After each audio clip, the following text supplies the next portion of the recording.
Student, today's topic is mathematical tools, जिसके अंदर हम लोग पढ़ने वाले हैं डिफरेंशिएशन।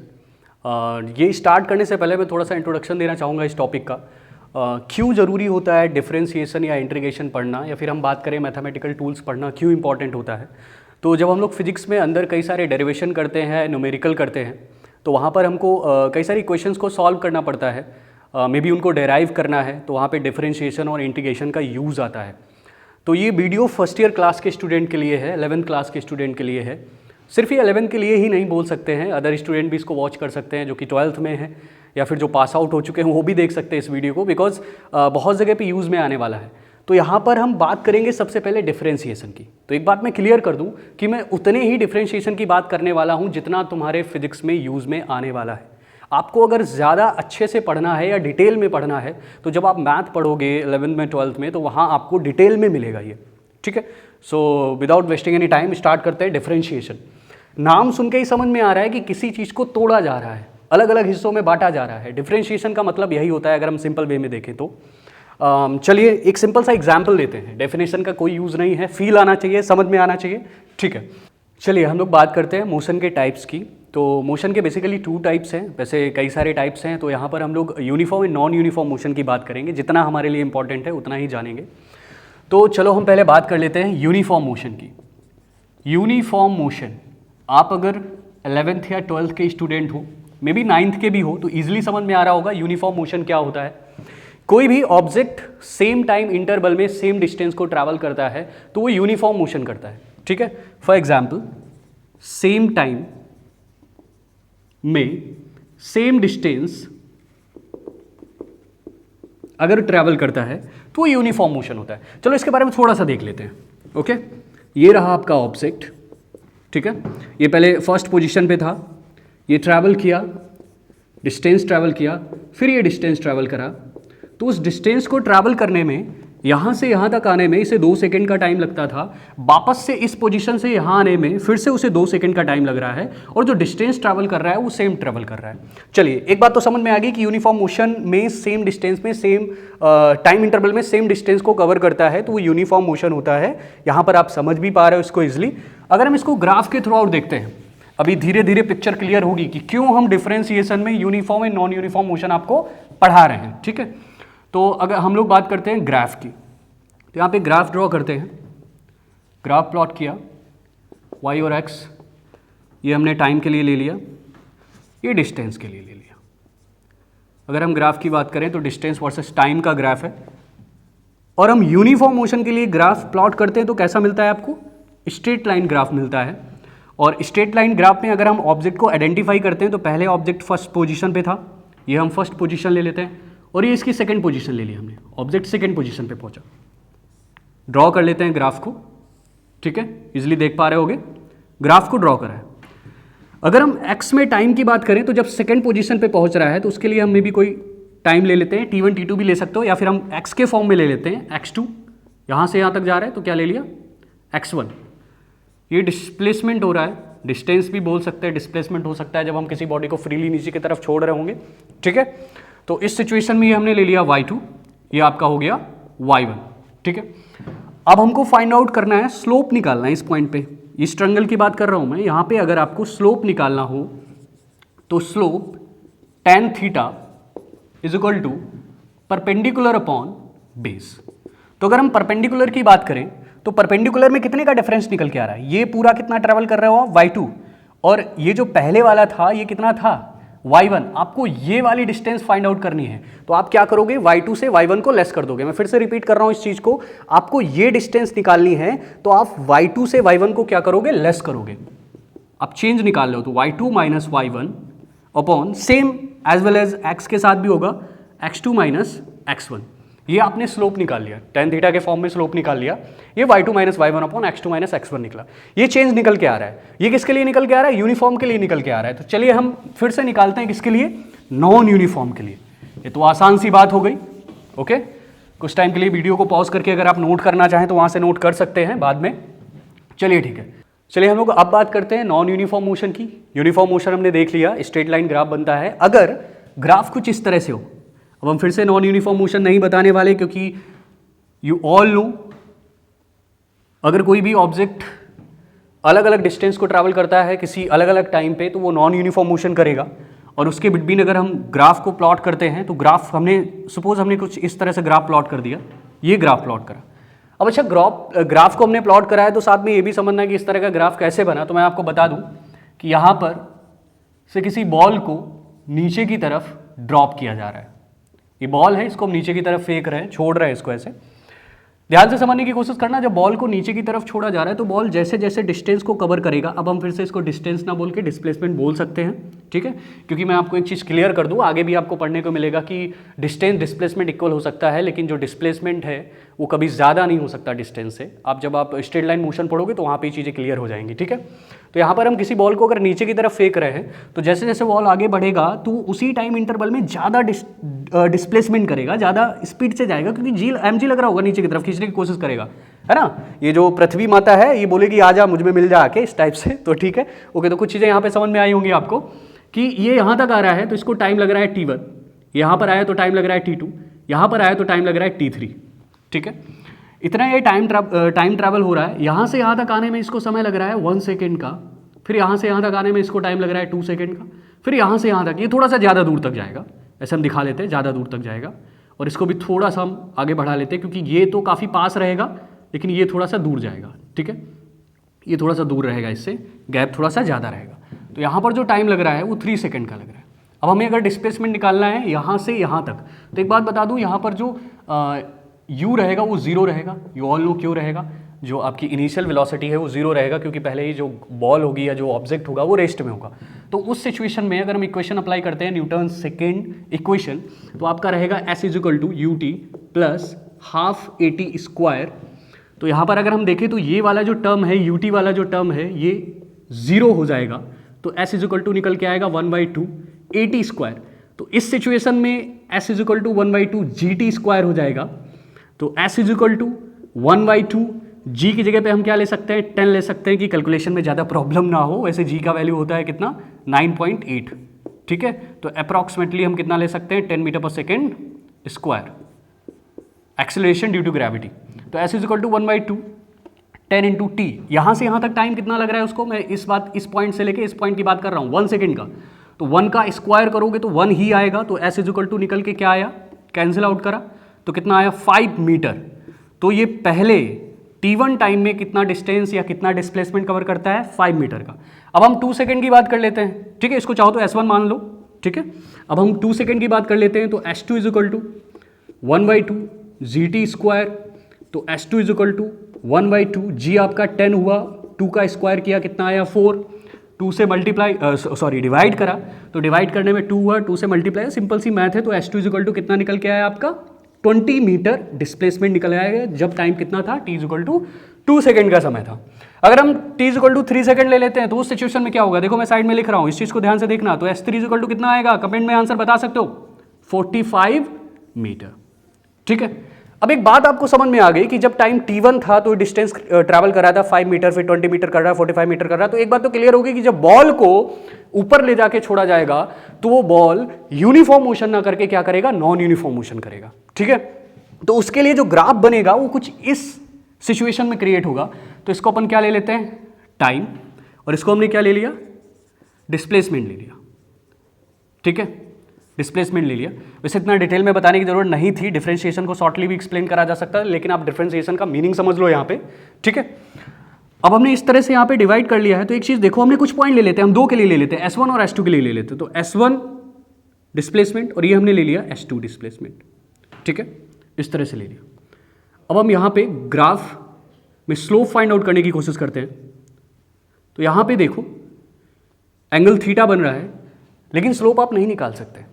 क्यों नहीं निकाल सकते, अगर ये लाइन सीधी होती, ये लाइन सीधी होती, मैं अपनी बात फिर से रिपीट कर रहा हूं, ये कर्व बन रहा है, अगर ये सीधा होता तो स्लोप निकालना आप लोग के लिए आसान होता। तो ये कैसा बन रहा है, थोड़ा सा कर्व बन रहा है। तो आपको क्या करना है, एक काम करो, इसको छोटे छोटे पार्ट्स में डिफरेंशिएट कर लो। देखो भैया वही बात आ गई, आपको क्या करना है, छोटे छोटे पार्ट्स में इसको क्या करना है, डिफरेंशिएट करना है, ठीक है। चलिए हम मान लेते हैं इसको छोटे छोटे पार्ट्स में डिफरेंशिएट कर लिया। तो थोड़ा इमेजिन करके देखो, सोचो, फील लाओ, ठीक है। ऐसे बहुत सारे लोग बोलते हैं फिजिक्स में फील लाओ, फिजिक्स फील पे डिपेंड करती है। ठीक है, फील करना है कर सकते हो, बहुत सारी चीज़ें फिजिक्स में फील होती हैं, इलेक्ट्रिसिटी कभी किए होगे तुम लोग, ठीक है। चलिए यहाँ पे आते हैं, तो यहाँ पे इसको अगर हम छोटे छोटे पार्ट्स में डिवाइड करते हैं इसी ट्रायंगल को, तो एक छोटा सा ट्रायंगल हमने ले लिया कुछ इस तरह से। मतलब हम ये बोल सकते हैं कि जो S1 सिचुएशन है और जो S2 सिचुएशन है वो बहुत ज़्यादा पास पास है। ये छोटा मुझे बनाना पड़ रहा है, अब इसको मैग्नीफाई करके बनाते हैं। अब इसको मैग्नीफाई कर दिया, तो मैग्नीफाई करने की सिचुएशन में हम ये बोलेंगे जो S1 है वो S2 के बहुत ज़्यादा पास है, तब तो हम स्लोप फाइंड आउट कर सकते हैं। तो उस सिचुएशन में tan theta is equal to क्या निकल के आएगा, परपेंडिकुलर अपॉन बेस। तो उस सिचुएशन में हमारा perpendicular same as well as वैसे ही निकलेगा y2 माइनस y1, और यहाँ पे क्या निकलेगा x2 माइनस x1, ठीक है। ये x के टर्म में, ये y के टर्म में, ठीक है। तो आपका निकल के आएगा y2 minus y1 upon x2 minus x1। लेकिन ये जो चेंज है ये बहुत स्मॉल है, जो ये चेंज है ये बहुत स्मॉल है। मैं वो वाला एरिया रफ करना चाहूँगा, ठीक है, क्योंकि आप समझ चुके हो। हाँ, तो अभी कुछ देर पहले आप लोगों ने देखा था जो ग्राफ मैंने यहाँ पे ड्रॉ करा था, वो ग्राफ था डिस्प्लेसमेंट इन टाइम के फॉर्म में। तो अगर हम इंस्टेंटेनियस वेलोसिटी निकालते हैं, मैं फिर से एक चीज़ को बताना चाहूँगा, इंस्टेंटेनियस वेलोसिटी आप लोगों ने 9th में पढ़ी होगी, average velocity, instantaneous velocity. Eight the instant, उस सिचुएशन में अगर हम किसी भी ऑब्जेक्ट का वेलोसिटी फाइंड आउट करते हैं तो उसको इंस्टेंटेनियस वेलोसिटी बोलते हैं। फॉर एग्जाम्पल, आप किसी के साथ कार में बैठे हो और वो कार ड्राइव कर रहा है, बहुत स्पीड में जा रहा है, मे बी 110, 120 या 100 किलोमीटर पर आवर की रफ्तार से चल रहा है, और आपने एकदम से उससे पूछा या उसकी स्पीडोमीटर में देखा कि इस दौरान वेलोसिटी क्या है, तो एट द इंस्टेंट वेलोसिटी देख के आपको बताएगा कि हम 110 पे चल रहे हैं या हम 120 पे चल रहे हैं। तो वो शॉर्ट टाइम के लिए वो आप वेलोसिटी फाइंड आउट कर रहे हो। मैं बता दूं आपको, उसी को डिफरेंशिएशन बोलेंगे। अगर आपको एवरेज निकालना हो, मतलब उसी वेलोसिटी को छोटे छोटे पार्ट में डिवाइड कर दिया गया, फिर आपने टोटल निकाल लिया, उसी को बोलेंगे आपका डिफरेंशिएशन, डिफरेंशिएट करना। तो एट द इंस्टेंट जो इंस्टेंटेनियस वेलोसिटी होगी वो आपकी होगी v is equal to ds upon dt। ये जो ds अपॉन dt है ये है smallest displacement in the smallest time at the instant. तो फिजिक्स में इस स्मॉल वैल्यू को हम डिफरेंशिएशन के फॉर्म में लिखते हैं। तो जहां पर हमें छोटी से छोटी वैल्यू लेनी हो वहां पर हम लोग ds अपॉन dt लिख देते हैं। अगर हमने ग्राफ x और y के फॉर्म में बनाया है तो इसी को लिखा जाता है dy dx लिखा जाता है। तो ये जो dy dx है ये स्मॉलेस्ट वैल्यू है फिजिक्स में, ठीक है। तो अभी हम लोग सीधे फॉर्मूले पे चलते हैं। ये यहां तक था डिफरेंशिएशन का इंट्रोडक्शन। आपको समझ में आना चाहिए कि डिफरेंशिएशन है क्या। जितना आपके लिए यूजफुल है उतना ही मैं यहां पे एक्सप्लेन करूंगा। मैं फिजिक्स से रिलेटेड आपको डिफरेंशिएशन बता रहा हूं, मैथ में आपको और ब्रीफली और डीप में मिलेगा जाके, ठीक है। डिटेल में एक्सप्लेन करेंगे जो सर होंगे आपके मैथ के। तो यहाँ पे देखो जरा, फर्स्ट फॉर्मूले की अगर हम लोग बात करें तो जो फर्स्ट फॉर्मूला रहता है वो y is equal to x to the power n। इसको हम डिफरेंशिएट करें विथ रिस्पेक्ट टू x। हम किसको डिफरेंशिएट कर रहे हैं, y को विथ रिस्पेक्ट टू x। तो dy dx is equal to n x to the power n minus 1, ठीक है। अब इससे रिलेटेड कुछ प्रॉब्लम देखते हैं, ध्यान से देखना। जो पावर है वो पहले आ जाएगी और पावर से एक माइनस कर देंगे, एन एक्स एन माइनस 1। तो x का पावर कितना हो गया, n माइनस 1। तो #1 फर्स्ट प्रॉब्लम की अगर हम लोग बात करें, तो यहाँ पे कुछ इस तरह से आपको लिखा हुआ है equation, y is equal to x to the power 4। तो इसको अगर हम डिफरेंशिएट करते हैं तो dy dx is equal to 4x cube निकल के आएगा, क्योंकि n माइनस 1 हुआ होगा तो 4 से 1 को लेस करा तो निकल के आया 4x टू दी पावर 3, ठीक है। और भी इसके आप एग्जाम्पल ले सकते हैं। सेकेंड में देखिए, अगर आपको दिया गया है y is equal to root x, तो इस y is equal to root x को कैसे सॉल्व करोगे। मे भी यहाँ तक बोर्ड नहीं आ रहा होगा तो मैं ऊपर बता रहा हूँ आपको। dy dx is equal to x की पावर क्या रहेगी, 1/2 रहेगा ना। तो 1/2 आप बाहर लेके आओगे और फिर x की पावर क्या रहेगी, 1/2 माइनस 1। और इस पूरे को अगर आप सॉल्व करते हो तो निकल के आता है -1/2। तो इसको अपन क्या लिख सकते हैं, 1/2 x टू दी पावर -1/2। मैं डिटेल में जा रहा हूँ, आप लोग समझ चुके होंगे। 1/2 रूट एक्स निकल के आएगा। तो ये आपका रहा आंसर, ठीक है। किसका आंसर रहा, y is equal to root x का। ऐसी ढेर सारी इक्वेशन आप लिख सकते हो और प्रैक्टिस में ला सकते हो। तो ये फर्स्ट फॉर्मूले का यूज था। अब हम लोग चलते हैं सेकंड फॉर्मूले में। यहाँ पर अगर आप रोक के स्क्रीनशॉट लेना चाहते हो तो ले सकते हो, ठीक है भाई। हम आगे बढ़ने वाले हैं, ओके। तो नेक्स्ट फॉर्मूला है, इसको मैं रब कर लेता हूं। जो नेक्स्ट फॉर्मूला रहेगा वो आपका रहेगा y is equal to e to the power x। अगर आपका y is equal to e to the power x कहीं पर लिखा है तो उसका डिफरेंशिएशन निकल के आएगा dy dx is equal to e to the power x, कोई चेंज नहीं होगा, e to the power x as well as same रहेगा। तो ये आप लर्न भी कर सकते हो, अगर कहीं पर ई टू दी पावर एक्स आता है तो वही सेम रहने वाला है, ठीक है। इसको भी रफ करता हूँ, ठीक है। थर्ड फॉर्मूले की तरफ देखो, जितना आपको यूजबेल आना है डिफरेंशिएशन बेसिक में उतना यहाँ पे बताने वाला हूँ। अगर आपको थर्ड कहीं पर लिखा हुआ मिलता है y is equal to a to the power x, अगर आपको मिलता है y is equal to a to the power x, इसको ध्यान से समझना, dy dx is equal to a to the power x log, आपको क्या लेना है लॉग, अब लॉग के साथ सफिक्स में ई रहता है और साथ में क्या रहेगा a। अगर आपको कहीं पर मिलता है a to the power x तो इसको इस तरह से लिखेंगे a to the power x log a। इससे रिलेटेड कुछ प्रॉब्लम देखते हैं, #1। फर्स्ट प्रॉब्लम की अगर हम लोग बात करें तो अगर आपको कुछ इस तरह से मिलता है y is equal to 10 to the power x, एक ही दो एग्जाम्पल देखेंगे। अगर आपको मिलता है y is equal to 10 to the power x तो यहाँ पे डिफरेंशिएट करोगे dy dx, smallest value find out करना चाहेंगे हम इसका, तो dy dx is equal to 10 to the power x log 10। आप लोगों ने पढ़ रखा होगा मैथ में, log 10 का वैल्यू क्या होता है 1, तो उस सिचुएशन में dy dx क्या निकल के आएगा 10 टू दी पावर x। ये बात क्लियर हुई, log 10 का वैल्यू क्या होगा 1 होगा, तो दैट्स वाई हमने क्या ले लिया dy dx is equal to 10 to the power x ले लिया, ठीक है। ओके, इसको मैं रफ कर रहा हूं। चलिए नेक्स्ट फॉर्मूले की तरफ बढ़ते हैं। अगर आपको कुछ इस तरह से मिलता है, अगर आपको कुछ इस तरह से कोई प्रॉब्लम मिलती है, थर्ड देख लो, फोर्थ देख लो, अपना नंबर देख लेना, कोई भी नंबर आओ, फॉर्मूले आप नोट करते हुए चलना। अगर आपको कुछ इस तरह से इक्वेशन मिलता है y is equal to 4x square, अब आपने देखा होगा कि ये 4 एक कांस्टेंट वैल्यू आ गई। कांस्टेंट वैल्यू से पहले एक चीज मैं और बता दूं, अगर y इज इक्वल टू कहीं पर लिखा हुआ है 2 4 5 समथिंग कुछ और, मतलब अगर 4 लिखा हुआ है तो इसका जो डिफरेंशिएशन निकल के आएगा वो 0 आएगा। मतलब आप समझ लो कांस्टेंट वैल्यू का जो डिफरेंशिएशन निकलता है वो क्या निकलता है 0 निकलता है।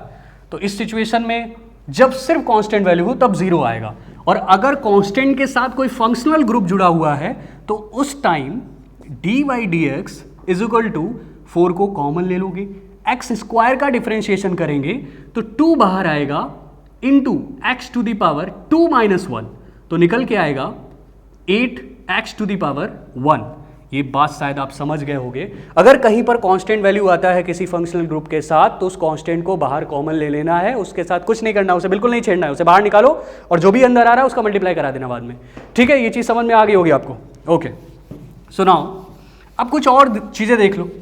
मतलब अगर आपको कुछ इस तरह से इक्वेशन मिलता है, हैशटैग इक्वेशन देखो, अगर आपको मिलता है y is equal to x sine x, अभी आपने साइन एक्स पढ़ा नहीं है तो इसको हम नहीं ले रहे हैं, जो आपने पढ़ा है हम उसी को लेंगे। x into e to the power x आपको मिलता है, मतलब आपको दो फंक्शनल ग्रुप मिल रहे हैं, मतलब इंटू मल्टीप्लाई के फॉर्म में मिल रहा है। तो उस सिचुएशन में आप क्या करोगे, तो इसको बोलते हैं यूवी मैथड। इसको क्या बोला जाता है यूवी मैथड। तो यूवी मैथड के फॉर्म में कैसे सॉल्व करोगे, अगर आपको y इज इक्वल टू कहीं पर लिखा है u इंटू वी, अगर इसको डिफरेंशिएट करना है तो dy dx is equal to, पहले आपको u लेना है, फिर dy नहीं v को डिफरेंशिएट करना है तो dv बाई dx प्लस फिर आपको v लेना है, फिर आपको करना है du बाई dx। ये फॉर्मूला कहीं पे नोट कर लें, इसको लर्न भी करना पड़ेगा। सबसे पहले आपको क्या लेना है u लेना है, मतलब इसको अगर हम फर्स्ट पार्ट मानते हैं और इसको क्या मानते हैं सेकेंड पार्ट, अगर दूसरे लैंग्वेज बोले तो इसको u माना और इसको क्या माना हमने v माना।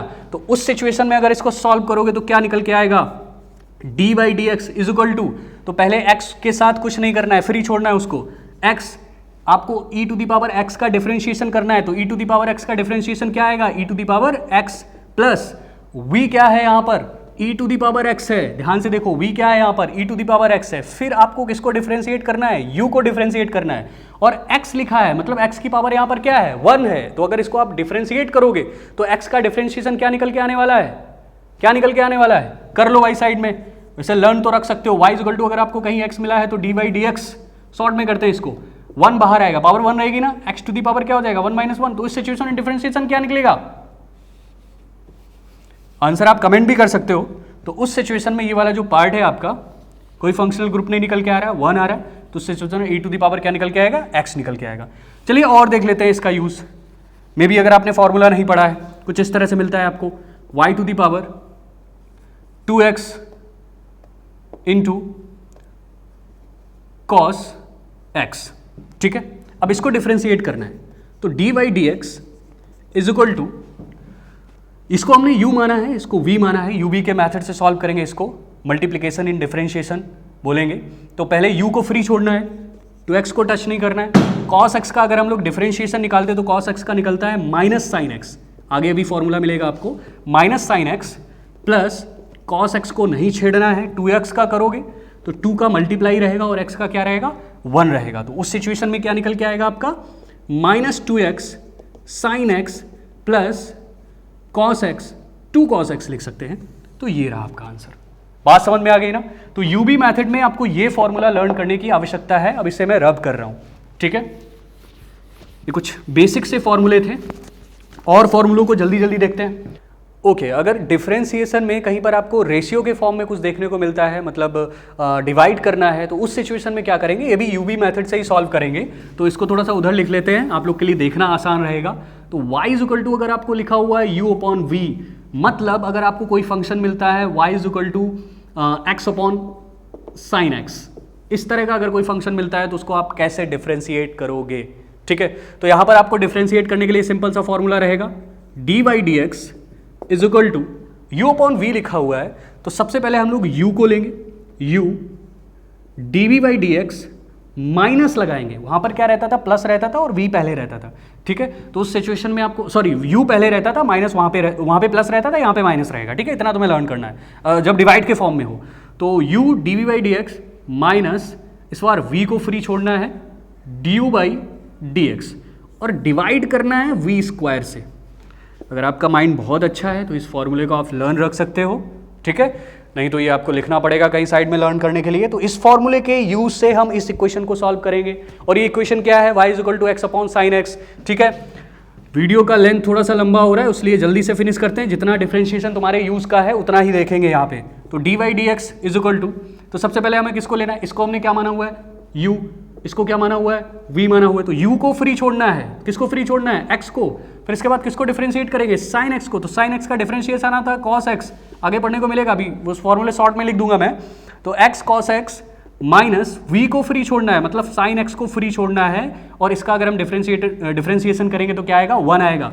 v स्क्वायर का मतलब आपका क्या निकल के आएगा, साइन स्क्वायर x। ये रहा इसका आंसर, ठीक है।